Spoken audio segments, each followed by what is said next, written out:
Hello and welcome again to this episode of Washington Demon Coaches Show, or as we like to call it, the Coaches Table, or the Patterson Van Welden Power Hour, or the Washington Press Box. I don't even remember them anymore. Anyway, there's nothing like having a coaches show aimed at sports when there are no sports currently occurring. So I'm joined today by the ever-present Brent Van Welden, and just when I think we're going to run out of stuff to talk about, Brent, we somehow pull it together, but this week might be the end of it. It could be. We're yet to decide what we're going to talk about. I'm also joined by master thespian Brett Pierson, who is the director, producer, key grip, gaffer, etc. for the high school play Radium Girls. He is going to tell us a little bit about that play, and I'm sure Brett and I will share some stories of our time on stage together. Yeah, I know he likes acting with me quite a bit.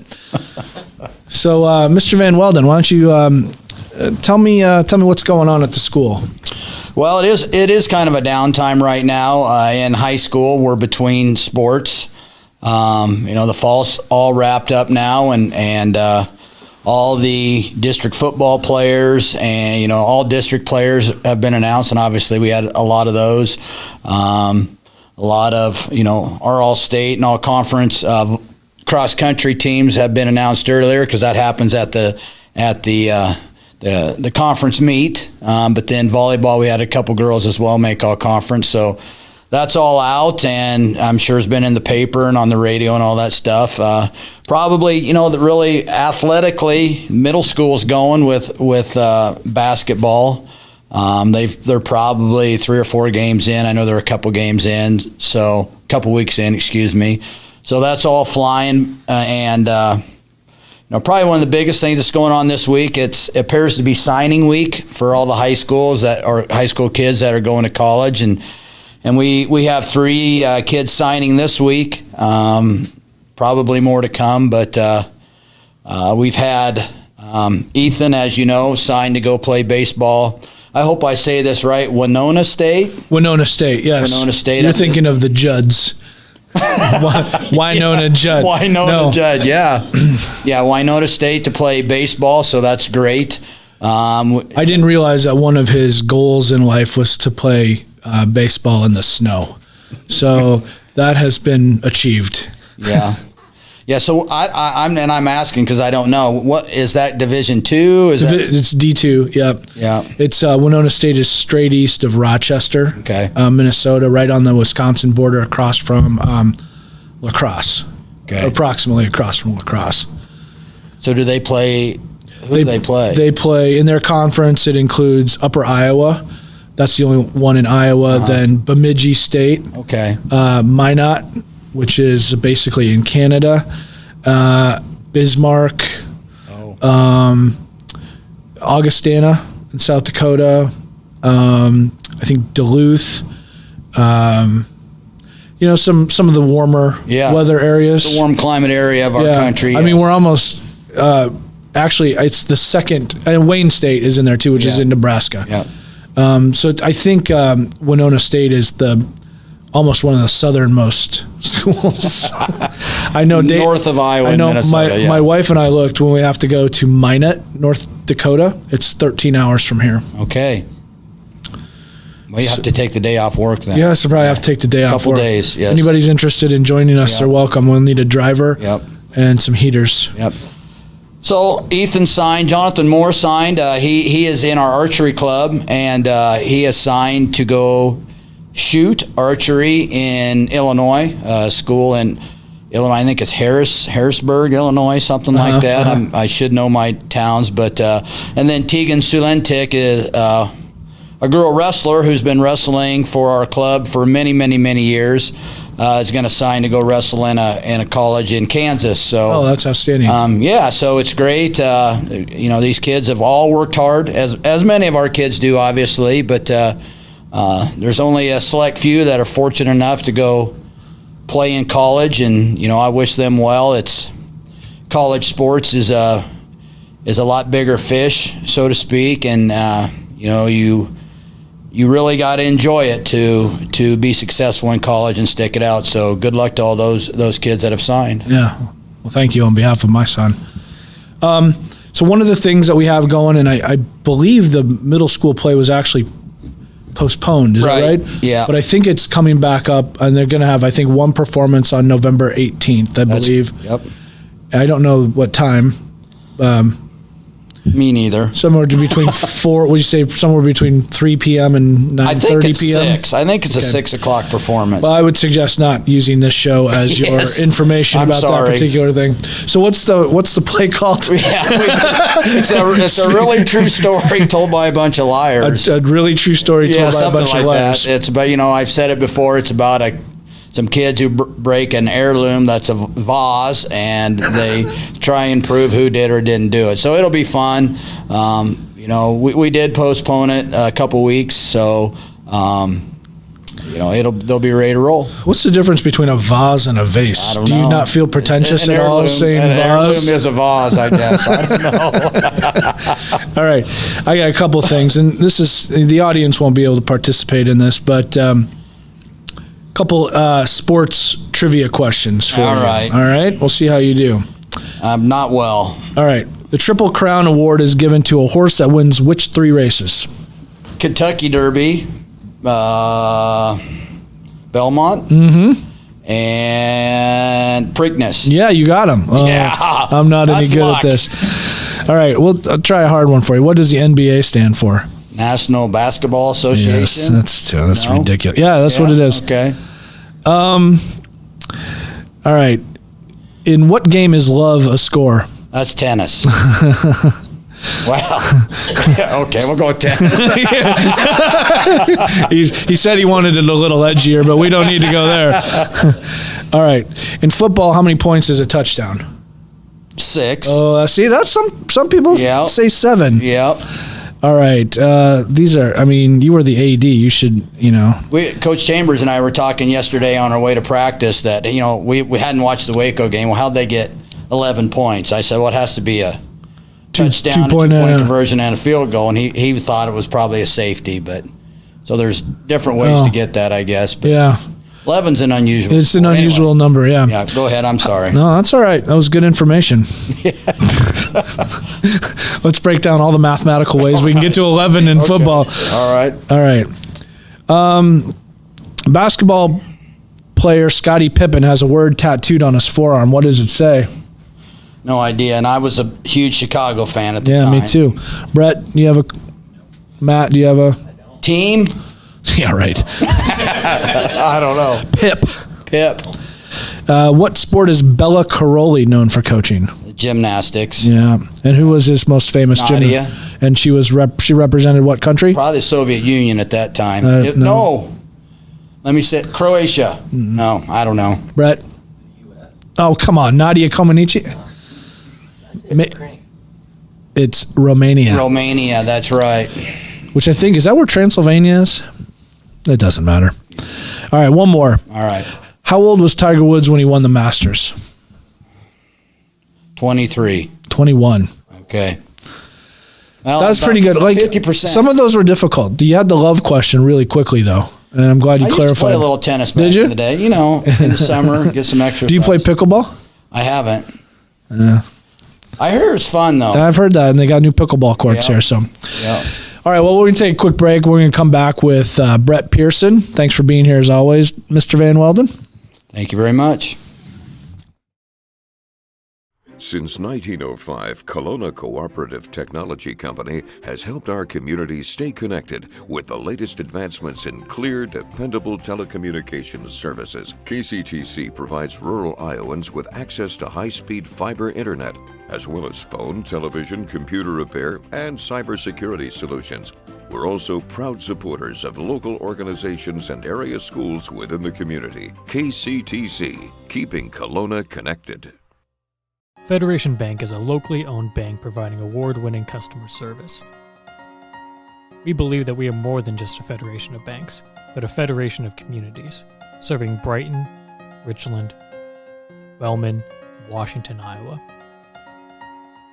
Federation Bank's highly skilled staff is here to make sure you are able to accomplish your personal and professional goals, whatever they may be. Federation Bank, your family bank. At the Capper Auto Group, we put our customers' needs first and understand that everyone is as different as the vehicle they select. We offer new Ford, Chevrolet, Buick, GMC, Jeep, Chrysler, Dodge, and Ram vehicles in a friendly environment that puts you in the driver's seat. When it comes to service, we maintain factory-trained technicians and competitive pricing. The Capper Auto Group still believes that service after the sale provides the best customer experience. Come see the Capper experience for yourself. Welcome back to Washington Demon Coaches Show. I'm your host, Todd Patterson. I'm now joined by a very prolific athlete, Brett Pierson, who has just been regaling us of stories of his football career, and in particular, multiple dislocated shoulders, it sounds like, yes, right? Twice.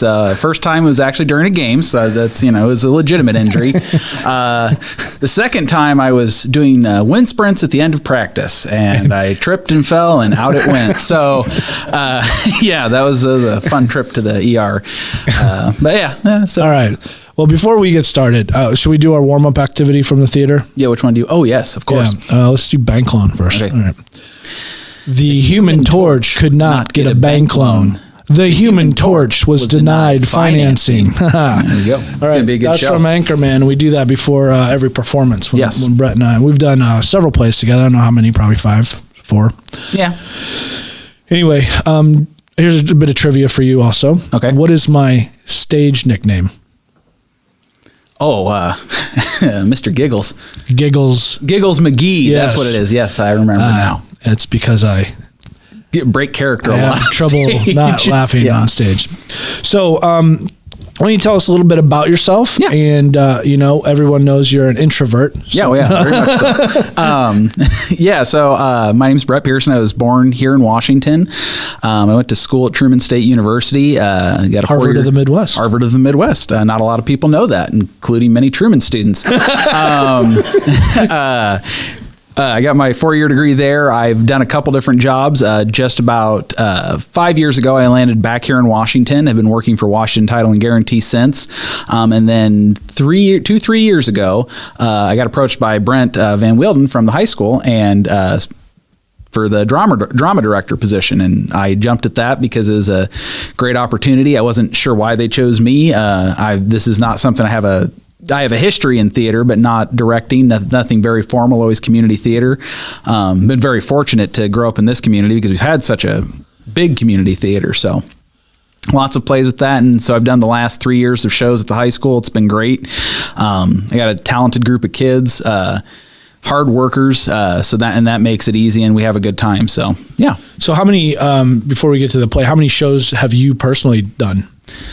As an actor? As an actor, I have no idea. That many, huh? Yeah. I've practically speaking, I've been acting since I was 8. I act at the Washington Community Theater. I played Wally in our town. I had one line, and then I was also a dead person in a cemetery at the end of that play. So they all dead in the cemetery at the end of it? Almost all of them. Yeah. I guess I should probably So I started there and have gone on since then, and I jump at opportunities. I love doing it, so it's easy to get into. Well, we're similar. I've been acting since I was 45. So yeah. And so you talked a little bit about this being your first, so you've directed 3 then now total in terms of your directing repertoire? I have directed 4. This will be my 5th. Gotcha. Yeah. And in terms of acting versus directing, personally, I think not only would I be bad at directing, but I'd hate it. Do you have a favorite? Do you like acting or directing better? What are your thoughts on it? I realistically, I love them both because they're so wildly, they have a lot in common. I'm what you would call an acting director in that I think about the show like an actor. So I've known people who are more technically inclined, so they think about the technical aspects of the show, and they're fantastic directors. They know how to put the show on stage and make it look good. They know how to motivate the actors right, but they go at it from a technical perspective. I've always been an actor, so that's the direction I go from. With that, though, there's a wide chasm between the two. Even as an acting director, I have to think about the way the lights work, the way the set works, blocking, sounds, everything. So what's blocking for the uninitiated? Blocking is how you move about the stage. So you have to be careful with that because you want people to look natural. You want it to look like they're actually moving like they would in real life. But at the same time, you got to make sure everybody can see everything and that certain people get to say their lines in front of other people and that you don't upstage people at the wrong parts of the play, which is, as Todd has been accused of doing more than once. I just am trying to get in the light. Yeah, I know. Yeah. So, can you describe a little bit the process of leading up to a show? Maybe, from kind of who picks a show to casting it to kind of then how do you go through rehearsals and set work and things like that? As far as for me at least, I start working on a show probably right at the end of the show that I'm currently working on. So I started looking at plays for to end up at Radium Girls at the end of Little Shop last spring. I had picked out some stuff. I actually had a different play in mind, and it was a play I personally love, but then I always like to look at different things to kind of get a different perspective, and I found Radium Girls, and it was fantastic. What was the play you were looking at? Charlie's Aunt? No, sorry. One never does that. I don't want to say because you might do it later? I might do it later, and I like keeping that away from the high school kids because they all bug me about what we're going to do, and I say, I'm not going to tell you, so gotcha. What little power I have over them. I think it's reasonable. You know how many high school kids watch this show? Yeah, exactly. You probably catch out of the bag. They'll find out is the problem. But yeah, then once I pick the show, I read it probably 5 to 6 times. And that's I don't know if that's a common thing with directors. That's what I do because I like to internalize the show. One of the things I like to talk about is I like to try to see what the show is going to look like before I actually have people. So how it's going to move on stage, where I'm going to put stuff, thinking about it from the perspective of the high school auditorium and how I can block that, how I can do set for that.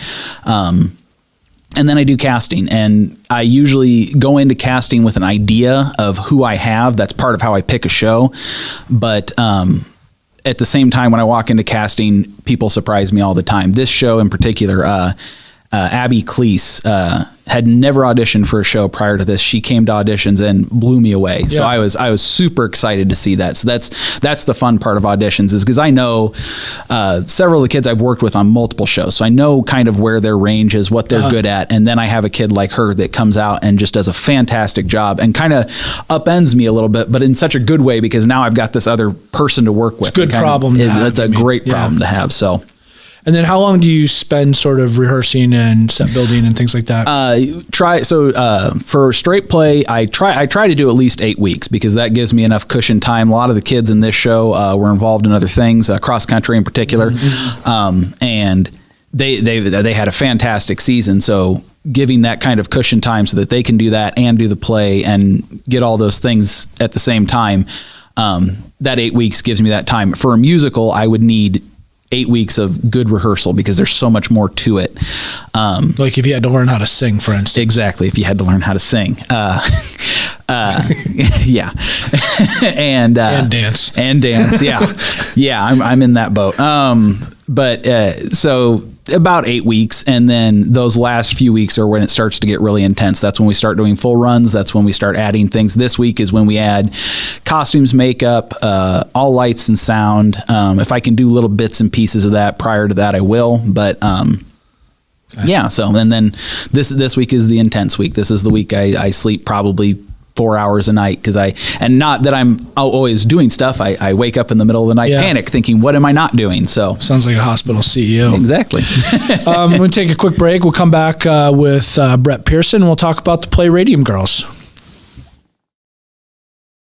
Hospice isn't a place, it's a type of care that focuses on living. Servicing a 7-county area, the Hospice of Washington County staff of nurses, social work, hospice aides, spiritual and grief support, volunteers, music and massage therapists are able to provide free end-of-life care where the patient lives. We write wills, give consent for organ donation, but rarely is there a plan for what we would want the final phase of our lives. At Hospice of Washington County, we encourage our patients to be in charge of their healthcare decisions while maintaining quality of life.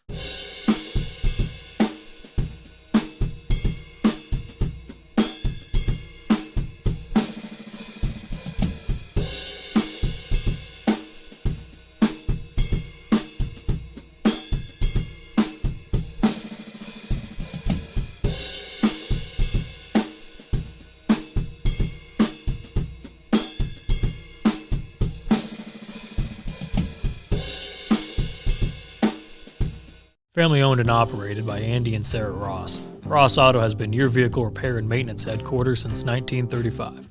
We specialize in all makes of cars and light-duty trucks. With our variety of available services, let us help you keep rolling and your vehicle operating efficiently.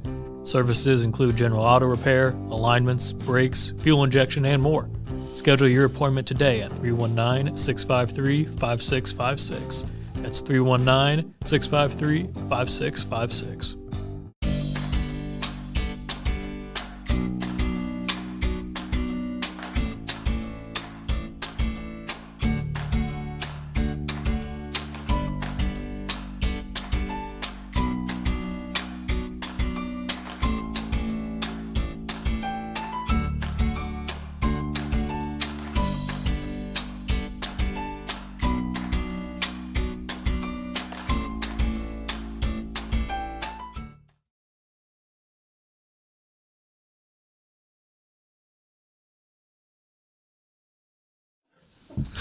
All right.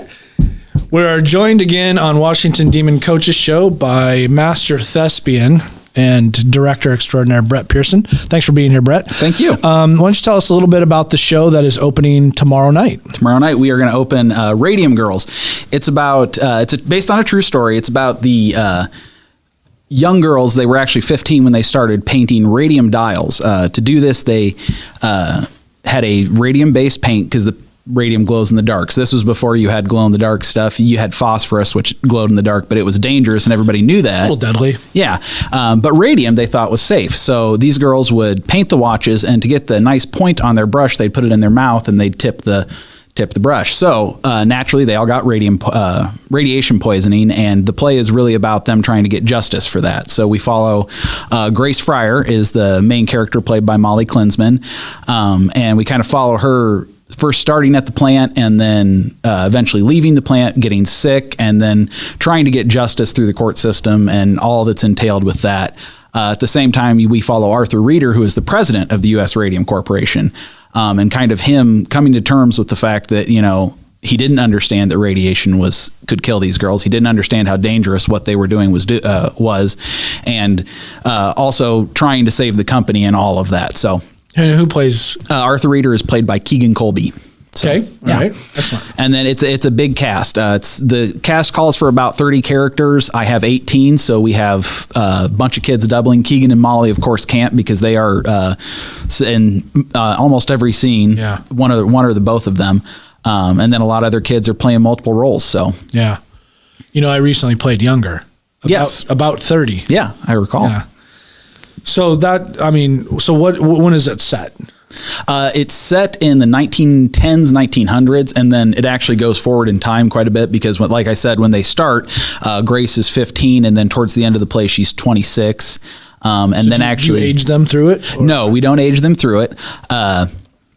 We are doing a little bit of makeup with making them look a little bit sick. One of the characters, Catherine Schwab, she is played by Bailey Reese, and actually last night was the first time I got to see Bailey with what I call dead girl makeup, and it caught me. It was good. It having that effect of someone being sick and getting sicker from this, because we're not going to be overly grotesque. I mean, the way the girls actually died is their jaws literally rotted off, and we're not going to go that grotesque. But so this isn't a comedy, then? No, it is definitely not. It's not a comedy. There are funny parts. I mean, we had a rehearsal a couple weeks back, and the kids are like, "This is just really a downer." I said, "No, people are going to laugh at parts of this." And so we get to the end of the play, and they all fake laugh backstage at me. They thought it was hysterical. They're like, "Ha ha ha ha!" And these guys.